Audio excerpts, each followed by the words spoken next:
নমস্কার ভিউয়ার্স, আজকের ভিডিওতে আমি আলোচনা করব মাধ্যমিক ইতিহাসের অষ্টম যে অধ্যায় তথা একদম লাস্ট চ্যাপ্টারের একটি অত্যন্ত গুরুত্বপূর্ণ টপিককে নিয়ে, তা হলো দেশীয় রাজ্য।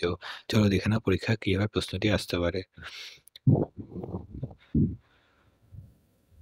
প্রশ্নটি আসতে পারে, দেশীয় রাজ্য কাকে বলে?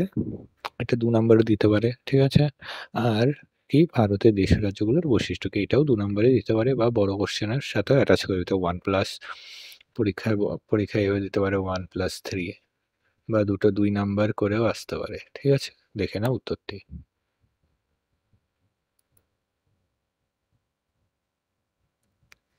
প্রথমে আলোচনা করব কি দেশীয় রাজ্য কাকে বলে। ব্রিটিশ আমলে ভারতের কিছু এলাকা সরাসরি ব্রিটিশ শাসনের অধীনে ছিল না। তাহলে ব্রিটিশ আমলে কি পুরো ভারতের এমন কিছু জায়গা ফাঁকা ছিল যেখানে ব্রিটিশরা শাসন করতো না? তাহলে এই জায়গাগুলো শাসকের করতে এই যে জায়গাগুলো শাসন করতো স্থানীয় রাজারা বা নবাব বা মহারাজার হাতে। যেমন মহারাজা কৃষ্ণচন্দ্র, ঠিক আছে? যেমন কোচবিহারের মহারাজা, এগুলাও বলতে পারে আমাদের পশ্চিমবঙ্গের আন্ডারেই বললাম, ঠিক আছে? এরা কি করতো? স্থানীয় রাজা ছিল বা যেখানে ব্রিটিশরা শাসন করতে পেরতো না। ঠিক আছে? ব্রিটিশরা তাদের সামরিক সুরক্ষা ও পররাষ্ট্রনীতি নিয়ন্ত্রণ, কিন্তু ব্রিটিশরা এখানে কি করতো? তাদের সামরিক সুরক্ষা এবং পররাষ্ট্রনীতি নিয়ন্ত্রণ করতে পারত। এই ধরনের আধা স্বাধীন রাজ্যগুলোকে কি বলা হতো? দেশী রাজ্য। এই দেশী রাজ্যকে ইংরেজিতে কি বলে? Princely state. এটাকে মনে রাখবা। এখন এর সাথে অ্যাটাচ কোশ্চেন এটা আলোচনা করব, সেটি হলো ভারতের দেশীয় রাজ্যগুলোর বৈশিষ্ট্য। ঠিক আছে?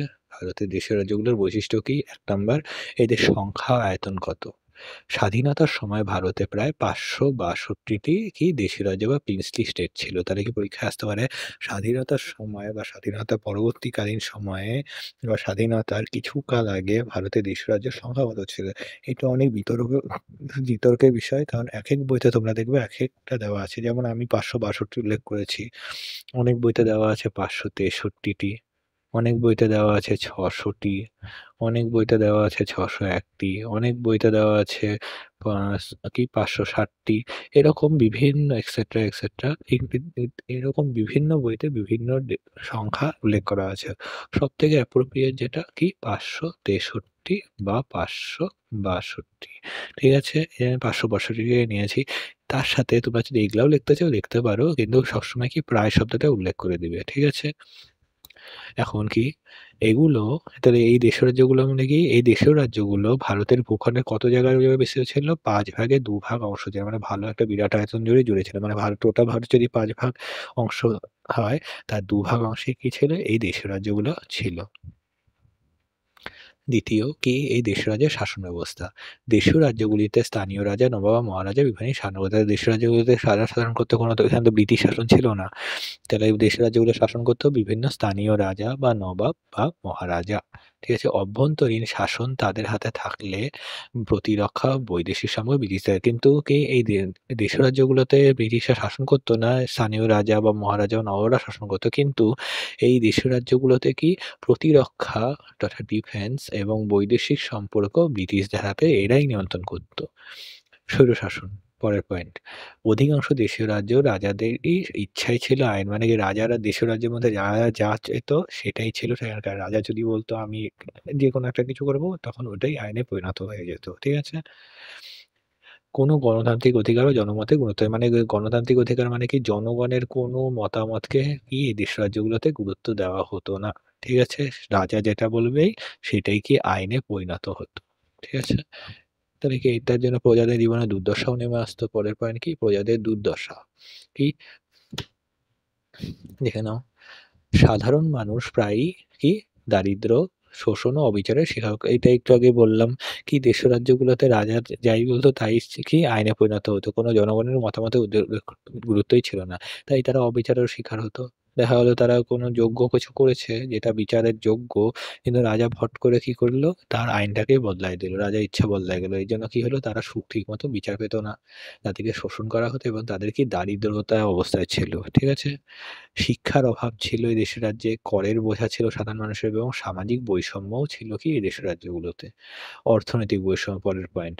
কিছু রাজ্য যেমন, কিছু রাজ্য মানে কি এখানে দেশীয়, ঠিক আছে? দেশীয় রাজ্য মেনশন করবে। কিছু দেশীয় রাজ্য যেমন হায়দ্রাবাদ, মহীশূর, মাইশোর হয়ে গেছে এটা কি হবে? মহীশূর। ঠিক আছে? ম হয় দীর্ঘি, তালিবস্যায় দীর্ঘ, বস্যায় ন। মহীশূর, কাশ্মীর ইত্যাদি কি দেশের হচ্ছে ধনী। তাহলে কি অর্থ আবার অনেক ছোট রাজ্য আর্থিকভাবে দুর্বল ও নির্ভরশীল ছিল। ঠিক আছে? যেমন কোচবিহার। ঠিক আছে? কোচবিহার একটা দেশীয় রাজ্য ছিল। ঠিক আছে? তাহলে কি অর্থনৈতিক বৈষম্য মানে কি ভারতের এই ৫ ভাগে ২ ভাগ অংশ জুড়ে থাকা বিভিন্ন দেশের রাজ্য ছিল খুবই ধনী। ঠিক আছে? যেমন হায়দ্রাবাদ, মহীশূর ও কাশ্মীর ইত্যাদি। ঠিক আছে? আবার অনেক দেশের রাজ্য যেরকম কোচবিহার এগুলা কি ছিল এই দেশের রাজ্যগুলো এমনটা ছিল আর্থিকভাবে একদম দুর্বল ছিল এবং নির্ভরশীল। অনেক সময় ব্রিটিশদের কাছেও নির্ভর হতে লাগতো। ৬ নম্বর পশ্চাৎগামিতা। অধিকাংশ রাজ্য আধুনিক শিক্ষা, শিল্প, বিজ্ঞান ও উন্নত হয়নি। মানে কি অধিকাংশ দেশের যে বারবার আমি দেশীয় রাজ্যটা মেনশন করতে ভুলে গেছি, দেশীয় লিখে নিবে। অধিকাংশ দেশীয় রাজ্যই আধুনিক শিক্ষা ছিল না, শিল্প ছিল না, বিজ্ঞানেও ছিল না। বলতে গেলে উন্নতিই ছিল না। কি ছিল? প্রথাগত ও কুসংস্কার সমাজে প্রবল ছিল। মানে প্রথাগতভাবে যা চলে আসছে তাই চলত এবং কুসংস্কার সমাজে প্রবল ছিল। কোনো বিজ্ঞান, শিল্প এবং আধুনিক শিক্ষার কোনো জায়গায় এই দেশীয় রাজ্যগুলোতে ছিল না। ঠিক আছে? মানে একদম দেশীয় রাজ্য কি ছিল? একদম পশ্চাৎগামিতাতে কি ভরপুর ছিল। ৭ নম্বর পয়েন্ট চুক্তিভিত্তিক সম্পর্ক। দেশীয় রাজ্যগুলো ব্রিটিশ সরকারের সঙ্গে চুক্তি করে আধা স্বাধীন অবস্থায় টিকেছিল। তাহলে কি দেশের রাজ্যগুলো কি করছে? ব্রিটিশ সরকারের সাথে পরবর্তীকালে হাত মিলিয়ে নেয়। আমি যেটাই বললাম মাত্র দেশে অনেক সময় কি তারা যখন দুর্বল হয়ে পড়তো তখন ব্রিটিশদের সাথে হাত মিলিয়ে দিত। এভাবে চুক্তি করে এবং আধা স্বাধীন অবস্থায় টিকেছিল। বাস্তবে তারা স্বাধীন না হয়ে ব্রিটিশদের আশ্রিত হিসেবে ছিল। ঠিক আছে? এই দেশীয় রাজ্যগুলোর বৈশিষ্ট্য কমপ্লিট। এখন আমি লাস্টে একটা উপসংহার মেনশন করেছি। তোমরা যদি দিতে পারো দিয়ে রেখো। অতএব দেশীয় রাজ্য ছিল ভারতের এক বিশেষ অর্থনৈতিক কাঠামো, যেখানে রাজারা স্বৈরশাসন চালাতেন এবং সাধারণ মানুষ দুর্দশাগ্রস্ত অবস্থায় জীবনযাপন করতেন। সরি, এখানটা উপরটা বসে গেছে। কি? সাধারণ মানুষ দুর্দশাগ্রস্ত অবস্থায় জীবনযাপন করতেন। এগুলোর পশ্চাৎগমিতা ও বৈষম্যের কারণে ভারতের জাতীয় ঐক্যের জন্য এগুলোকে সংযত করা ছিল স্বাধীন ভারতের এক গুরুত্বপূর্ণ দায়িত্ব। তাই কি করে সর্দার বল্লভভাই প্যাটেল এই দেশের রাজ্যগুলোকে কি করে স্বাধীন থাকতে দেননি বা অন্য কোনো দেশের সাথে যুক্ত হতে বেশি দেননি। কি করে এগুলোকে ভারতের অন্তর্ভুক্ত করে এবং এগুলোর অধিকার ভারতের ওপর নিয়ে নেয়। ঠিক আছে? ভিডিওটি এই পর্যন্তই। ভিডিওটি যদি ভালো লাগে তাহলে লাইক করে দিও। কমেন্টে জানিও ভিডিওটি কেমন লেগেছে এবং বন্ধুদের মধ্যে শেয়ার করে দিও।